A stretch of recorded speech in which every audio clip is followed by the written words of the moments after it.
We now turn to some external problems of utilitarianism. These are ones that can't be solved by simply presumably formulating utilitarianism, and they're generally intended to defeat utilitarianism. The first one is this. It's the problem of unreasonable expectations. One assumption about moral theories, which of course can be debated because pretty much everything in philosophy can be debated, is that moral theories need to place reasonable expectations on moral agents, that being able to be not evil shouldn't be too hard. It's fine for a theory to require that being really good be hard. That's fine. But being able to be not evil should be, or at least decent, should be not too hard. So for the utilitarian, the action that is correct is the one that maximizes utility. And you might can see where this is going. So think of anything you're doing. Most of the time, you could probably be doing something that would create more utility than you're doing right now. For example, I'm recording this thing on utilitarianism, but I could be out building, houses for Habitat for Humanity, or I could be out, I could be making, masks to help people with the pandemic. I could be doing many things now that would be better than what I'm doing. And pretty much everything I could think of, there would always be something better that I could do with my time. And this would be especially, true in the case of enjoyments. So if I was playing, some Warcraft, I could be doing, vast number of things that would be better for creating general happiness. Also, in terms of expending resources, most of the resources we expend most of the time could be far better expended to maximize utility. And this would include, most obviously when people do things, ridiculous things like having, their iPhone's case made of gold, studded with diamonds and so forth. That could be spent on so many better things. Of course, I'm saying this because my iPhone doesn't have a fancy gold case, and that would be so cool. No. So even things that we'd seem as being kind of okay. For example, tomorrow I'm going to go grocery shopping with my mask on, and I'm going to buy food. But of course, I could probably create more happiness by taking the money I was spending on food by giving it to people who would be hungrier than me. And of course, I could create more happiness by, instead of spending the food on those people, by spending on people who would be even hungrier.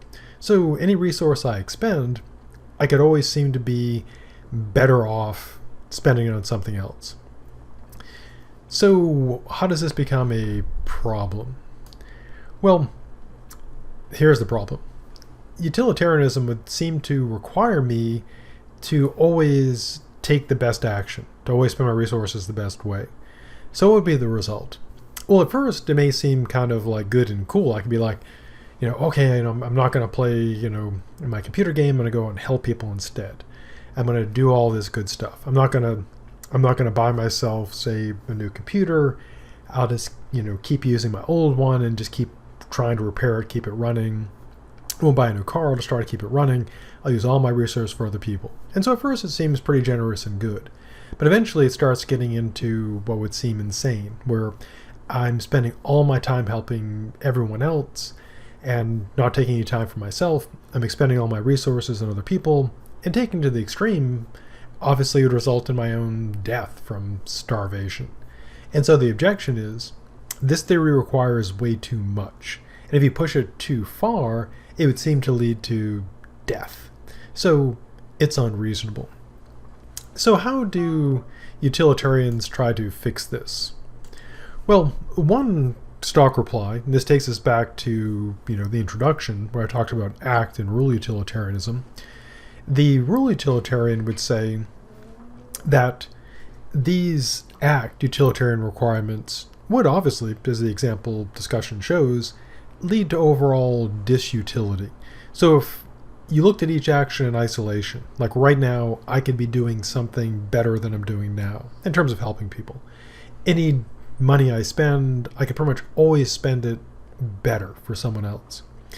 And so if I followed that consistently, I'd end up, taken to the extreme again, starving, not buying myself any food and going mad and then dying because I'd be just, crazy. But if we have the rule utilitarian, it should be part of a rule set, then following the rule of, you do what leads to maximum utility without destroying yourself, then that would solve the problem. And so rule utilitarians think they have fixed that. And their critics say, no, you have not. And the battle goes on. A second external problem is the rights of minorities. In this case, it would be primarily numerical minorities. And here's how the problem arises. Utilitarianism would seem to justify violating the rights of numerical minorities, provided that such violations would create more utility than disutility. And then the whole point is maximizing utility. To use kind of a stock example, imagine you're, a sheriff in a small town, and imagine it's in Maine, Stephen King country, and there's been a series of weird and bizarre killings, and the townspeople are all very upset and scared, and looking for somebody to trying to find the person responsible. And suppose you find a suspect, you arrest them, but then you realize that the person is actually innocent, but a mob has shown up. They're really angry because these crimes have been terrible, and you try to tell them, hey, this person is innocent. You try to convince them, but they're not buying it. They're full of bloodlust. And you realize to your horror that you have a choice. One option is you give the person who's innocent to the crowd, they kill the person, and so the innocent person dies. The other possibility is you try to fight off the crowd. But there's a bunch of them, they're all armed. So what happens is maybe you shoot a couple of them, they definitely kill you, they kill the innocent person, so lots of people die. So what do you do? Well, the utilitarian, of course, would say you just hand them over to the crowd and let the crowd kill them. Now, maybe clearly the prudent thing to do, but utilitarianism would say, well, that's the right thing to do. But intuitively, we think that's probably not the right thing to do. Now, one weak point within the intuition argument is that there are obviously people who would say, oh, sure, totally turn the innocent person over. Better they die than me or other people. But the idea is supposed to be intuitively bad. Another example is, reality. Namely, permitting the economic exploitation of minorities to benefit the majority of citizens. And that's the system we live in. It's pretty much all economic systems in the world. Although sometimes you have cases where the minority is exploiting the majority, which would be not a right of minority objection, but the idea that the many in this case could be harmed for the benefit of the few because it's maximizing utility for them. And intuitively, that seems wrong. Now, a science fiction example, although the author of the work, Ursula K. Le Guin, she says she really didn't intend this to be like a refutation of utilitarianism. There is the story of those who walk away from Omelas. Spoiler alert, because this gives away the plot of the story. Ursula K. Le Guin, in her story, she asks us to imagine a place called Omelas. And it's a fictional fantasy or sci-fi land. So things can happen that don't happen in the real world. So this land of Omelas is a wonderful place. Everyone is happy and well off. Everyone is healthy. Things are amazing. It's a utopia. Now, typically, of course, in sci-fi, when you have a utopia, there's usually something horrible behind it. Now, in this case, there is something horrible behind it, but it's not a secret, because kind of the twist on the story is this. All the happiness and health of well-being of Omelas rests upon the suffering of one person, and they're kept in the most foul, prison anomalous, and no one can ever be kind to this child, and they're replaced, every so often. Now again, this is not a secret. It's not like it's a conspiracy. Everyone knows about this, and when a person becomes an adult, they're taken to see the child, so they know exactly the cost that's being paid for all the good anomalous. And in the story, of course, some people grow quiet and they walk away from Omelas, never to return. And of course, philosophers have cast this as a kind of a criticism of utilitarianism, namely that you have the suffering of one, and really benefiting, because again, it's science fiction, so the suffering of the child presumably does make all of Omelas kind of magically amazing. And those who find utilitarianism, to be problematic, make the argument that it's not worth the cost of having one suffer to benefit many.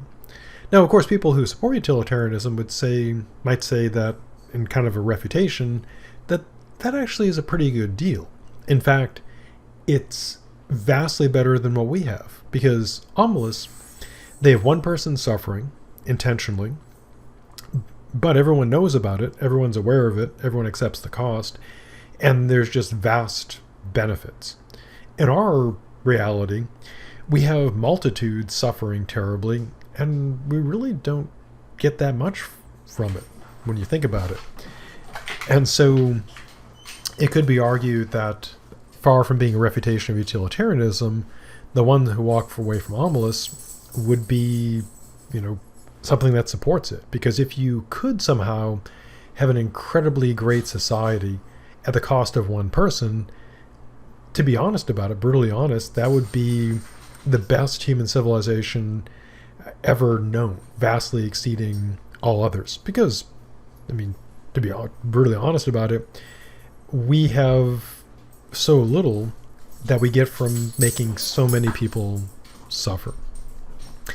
Another example, the classic one of framing someone who's innocent to allay public fears about a dangerous criminal.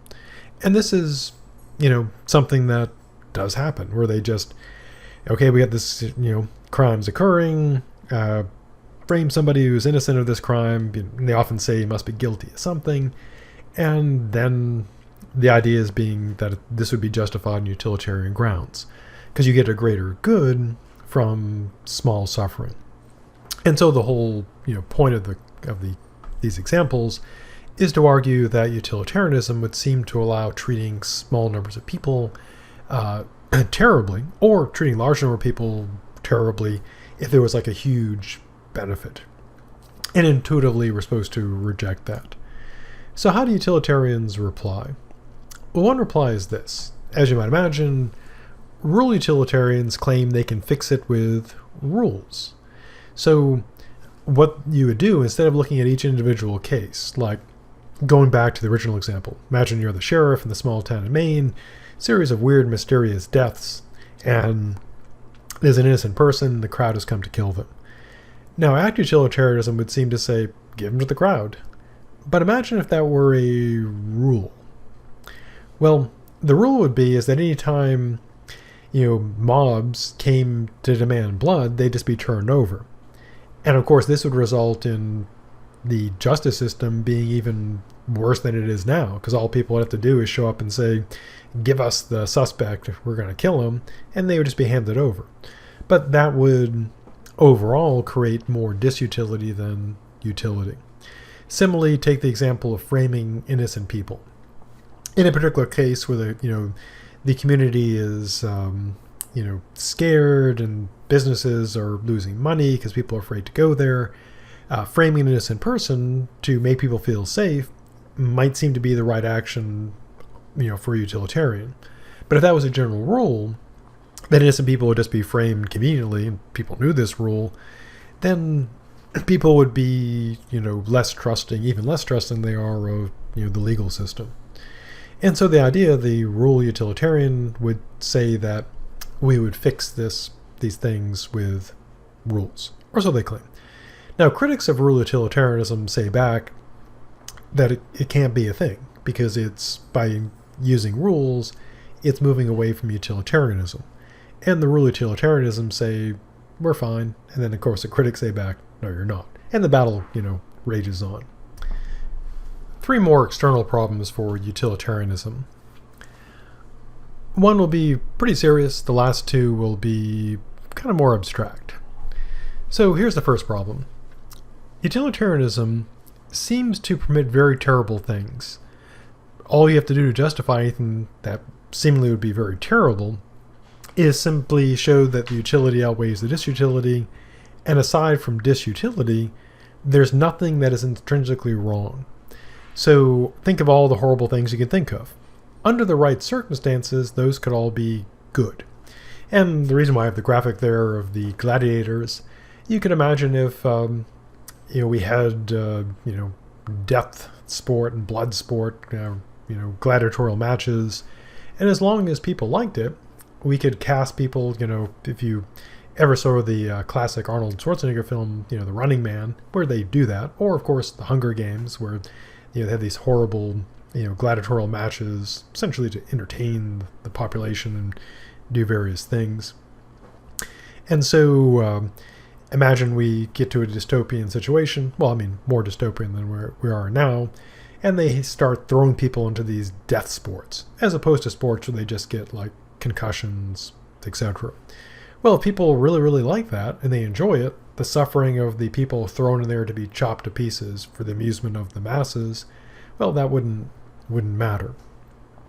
And so horrible things could be justified just as long as people really, really enjoy the horrible things. And this may seem kind of like far-fetched, but in a way that is our real society, in which we accept terrible, terrible things. And kind of the argument is, this is what people want. This is valuable. So how can utilitarians reply? Well, one reply would be to, argue that human happiness requires acting and being a certain way. That as a matter of empirical fact, people couldn't be truly happy in such horrifying dystopias. Or so it's claimed. Another approach is to argue that, to bite the bullet. To simply say, if these seemingly horrible, horrible things are what make people happy, then they would be good. And it's mere bias on our part to say that such a society would be, evil. So if they enjoy horrible, horrible things, what we consider horrible, as long as it creates more, utility than disutility, it would be fine. And, if you are familiar with like science fiction and fantasy, you can imagine a species that, for example, in games like Dungeons and Dragons, and of course, fantasy, sci-fi, etc., there are species that are evil by nature. It's right in the right in the fiction, right in the rule set, and their enjoyment is all this horrible stuff, and for them it would be they're good. And so utilitarians can have a couple options. Probably the best one is, the most appealing one is to say, well, humans really couldn't, people really couldn't be that terrible. And the more bite the bullet one is, well, if people got to the point where the really horrible, seemingly horrible things made them happy, well, then it would be the right thing to do. So a fairly abstract objection is the absurd implication objection. It was developed by a philosopher named William D. Ross, a well-known philosopher, but again, being a famous philosopher is essentially not being famous at all. And here's what he argued. Imagine you have 2 actions that create the exact same utility. Then they would be of equal value. And he uses a particular example to illustrate this. You can imagine that telling a lie would have the same utility as telling the truth, and so they would be equally good. But this seems absurd, since the truth seems to be intrinsically good. And so it's considered a strike against utilitarianism, because things that are bad could be seen as equal to the good. So how can utilitarians reply? Well, one stock response is this. In that particular lying example, it could be argued that the consequences only seem absurd because we have a bias towards truth, or we used to have a bias towards truth. So, if lying promoted utility as well as truth, then their equal value would need to be accepted. Now, it could also be argued that our moral intuitions already allow us to accept lies in some cases, so why not in that case? If they're equally good, why not? And of course, there are those who choose lying even when the truth would serve them as well. This is not a particularly fatal objection, but it is one that is worth considering, because the utilitarians do have to address that particular problem. So, the integrity objection. This is originally developed by Bernard Williams, a famous philosopher, but again, being a famous philosopher is like not being famous at all. And so he imagines this sort of scenario, and it's interesting enough or boring enough. It's one that I get emailed every few years, ask me what I think about it. And so here's kind of the scenario envisioned by Bernard Williams. Imagine after the pandemic that you finally get a chance to travel out of the country, and you go to a place that has a lot of violence, which I guess is pretty much anywhere in the world, and you get lost in the wilderness, and you're like, oh crap, I'm gonna die out here in this wilderness. And then you stumble across a small isolated habitation, a village, and you're like, oh good, I'm not gonna die in this wilderness. But then you realize that there's a death squad there, and they've got all the villagers lined up, and they're about to kill them. And you're just about to try to figure out what to do, and the commanding officer yells to you in good English and says, hey, you're an American, right? And you're like, yes.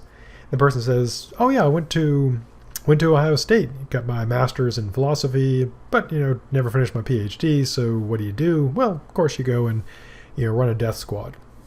So since you're here and you're an American, and there's a football game coming up, tell you what, you take this gun, shoot one of the villagers, let the rest go, then we go watch some football, go Bucks, watch Ohio State play, beat Michigan.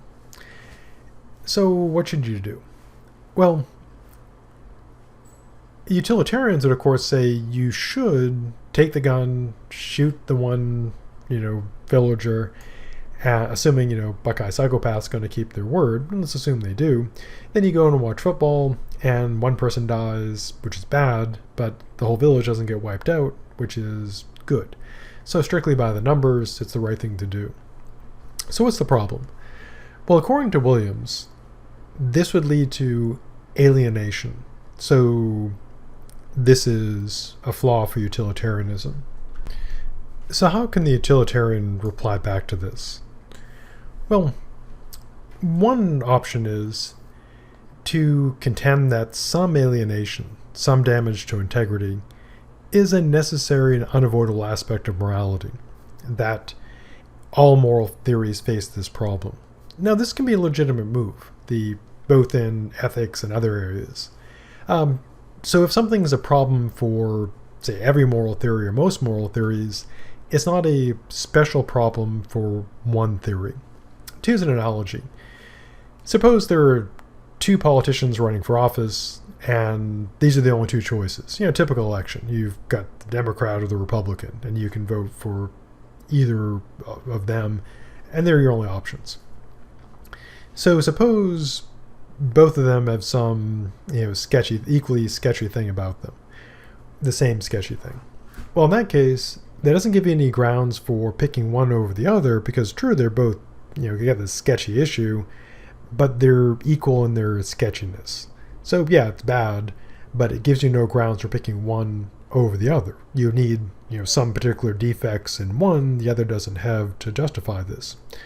So if there's a problem that all moral theories face, it is a problem, but not a special problem for any one of them. Second option, the utilitarian can basically take the approach of, well, put that in the spreadsheet too. In other words, they can say, they can take into account the damage to integrity, the alienation, as part of the negative aspect of it, and make it part of the cost in calculating the utility.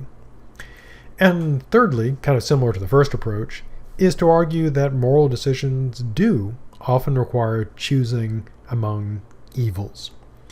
Now, the example given by Williams also does raise, a question about the ethics of, doing evil as opposed to allowing evil to occur.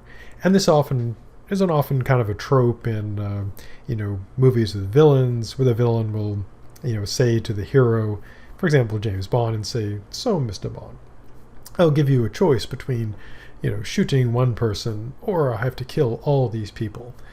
Now, of course, in a hero movie, they make the classic mistake of giving James Bond the gun, and then he just shoots all the bad guys. But it does raise the question about, morally speaking, if you have a choice between, put in a choice by a bad person between they do lots of evil, unless you do a little bit of evil, what does that entail morally? And of course, looked at kind of like from a distance, the general idea would be, well, they're still bad because they're the one doing the bad thing. And of course, the villain always says, "Look what you've made me do." But the good person is not making them do that. But again, a kind of interesting other problem in ethics is that one. And it's kind of a semi-common occurrence in fiction.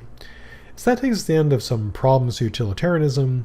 And then next we'll take a look at deontology and our good dead friend, Immanuel Kant.